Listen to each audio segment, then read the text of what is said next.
வீட்டுக்காரு உன் மேல கம்ப்ளைண்ட் கொடுத்துருக்காரு.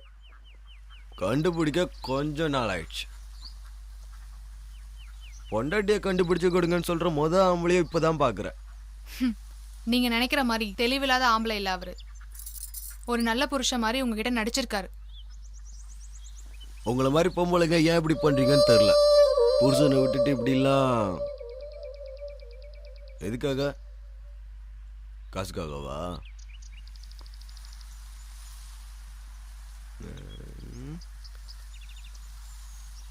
சொகத்துக்காகவா? கிடையாது. ஒரு நிமிஷம் கூட விட முடியாத பாசத்துக்காக.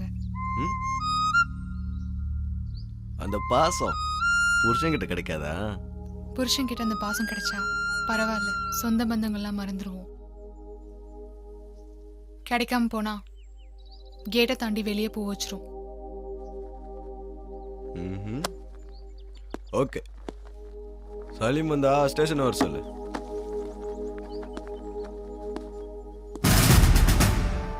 தப்பு பண்ணிட்ட, சரி பண்ணிக்க வேண்டியது உன்கிட்ட தான் இருக்குது. என்கிட்ட வராத அளவுக்கு பார்த்துக்கோ. தப்பு செய்யற அளவுக்கு காரணமா இருக்கிறவங்கள சரி பண்ணிக்க சொல்லுங்க.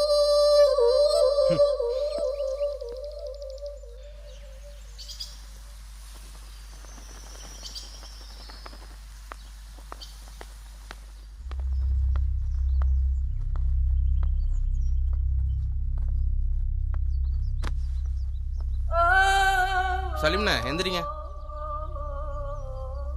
சலீம்ண்ணா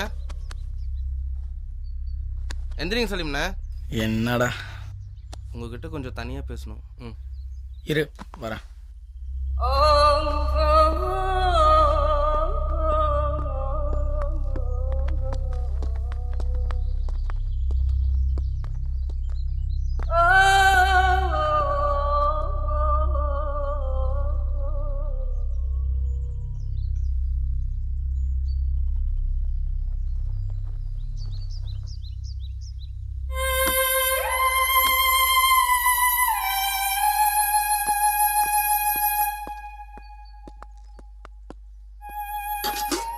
யாரு இவரு? தெரிஞ்ச பையன்.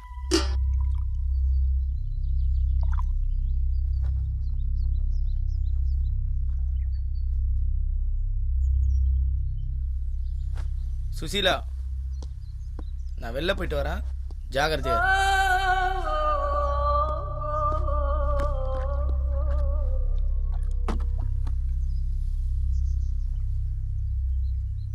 யாருன்னு அந்த புள்ள? ஓ, அந்த புள்ளையா? பேர் சுசீலா. அப்பாவி பொண்ணு. புருஷன் வேண்டான்னு என் கூட வந்துட்டா. ரொம்ப நல்ல பொண்ணு. உன்னை பத்தி நல்லா தெரியுமாண்ணே? அவளும் என்ன மாதிரி தான்.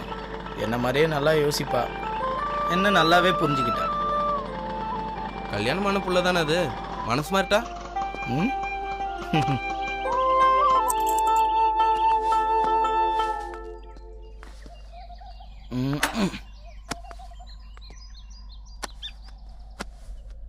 இல்லடா, பாசம் வச்சவனுக்காக உயிரே கொடுக்குற பொண்ணுடா. அவ பேச்சில் மறக்க முடியாத குணம் இருக்குடா. அவ நடவடிக்கையில் ஒரு நேர்மை இருக்கு. அவ சிரிப்புல ஒரு குழந்தைத்தனம். அந்த சிரிப்புல அளவு கடந்த அன்பு இருக்குடா. அந்த பொண்ணு சீக்கிரம் மாற மாட்டாடா. சரி, மஸ்தான் வீட்டில் இருக்கானா? வீட்டுக்கு போனேன், அவன் இல்லை. ஃபோன் ரிப்பேர் பண்ணுறதுக்காக டவுனுக்கு போயிருக்கானா. சாயந்தரம் வரைக்கும் வர மாட்டானா. அண்ணே, இந்த புள்ள தான் வந்துருச்சுல, மும்தாஜ் மறந்துடலாம்ல. அடே, நம்ம ஆம்பளைங்கடா. மனசுல இருக்க ஆசைய அவ்வளவு சீக்கிரம் மறக்க முடியாது. கிளம்பு போலாம்.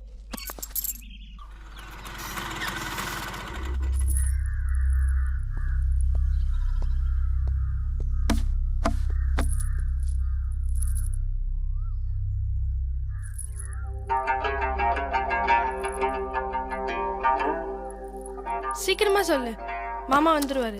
வரட்டுமே, இங்கேயே அடிச்சு சாவடிச்சிருவேன். சாணியா பிடிச்சிருவேன். நீங்கள் 2 பேரும் பேசிட்டுங்கண்ணே, நான் வெளில இருக்கேன். சரி.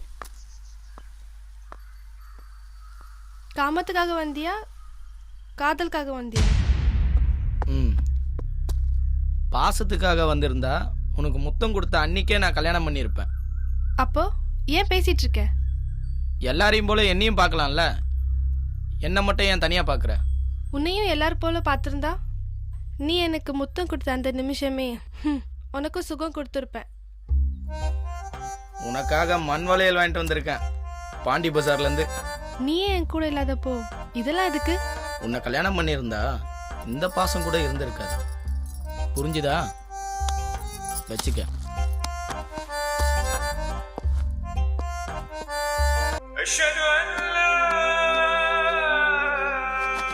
ஏய் சமீர், எப்போ வந்த? இப்போதான் வந்தானே. கொஞ்ச நாட்களுக்கு அப்புறம் சலீமோட குணம் முழுசா மாறி போச்சு. சமீர் வரப்ப மட்டும் அவங்க 2 பேரும் ஏதோ ரகசியமா பேசுற விஷயத்த நான் கவனிச்சிட்டேன். சமீர் வரதுனால சலீமோட மனசு கெட்டு போகுதுன்னு மட்டும் நான் தெரிஞ்சுக்கிட்டேன். சலீம் கிட்ட கேட்டா லாபம் இல்லை, எப்படி கேட்டு பார்த்தாலும் மறைச்சிடுறான். சமீர் கிட்ட கேட்டு தெரிஞ்சுக்கலான்னு நினைக்கிறேன்.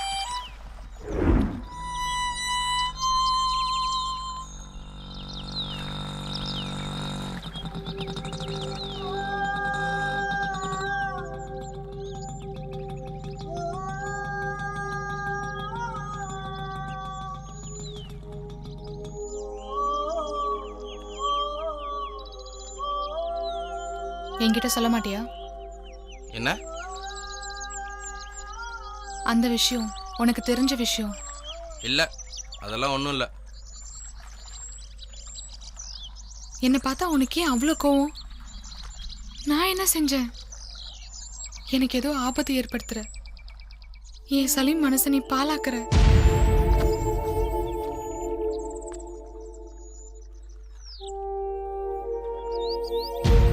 நீ இன்னொருத்தவங்கள, யாரும் இல்லாத பொண்ணுங்களை கஷ்டப்படுத்துறது நியாயமா? நான் என்ன பண்றது?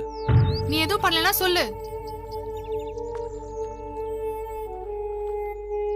உனக்கு தெரியும். பக்கத்தூர் ரஹீம் பாய் பொண்ணை ரொம்ப நாளாக விரும்புகிறாரு. அப்பா இல்லை, மாமா மட்டும்தான். பேர் மும்தாஜ்.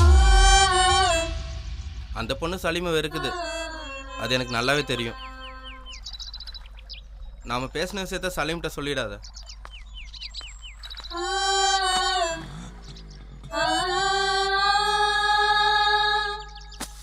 கடைசியா எங்கேது இப்படி ஆயிடுச்சு. இவன் ஒருத்தனை நம்பி நான் எல்லாருக்கும் துரோகம் பண்ணிட்டேன். மாமா சொன்னது உண்மைதானோ? இப்படி உடம்பு சுகத்துக்கு ஆசைப்பட்டு வாழ்க்கையை அழிச்சுக்கிட்ட அப்பாவி பெண்களோட கதி இதுதானா? இன்னொருத்தரோட பொண்டாட்டின்னு யோசிக்காம என்னை ஆசைப்பட்ட சலீம் என்னை விட்டுட்டு இன்னொருத்தர் மேல ஆசைப்படுறதுல என்ன ஆச்சரியம் இருக்கு? இப்படியோ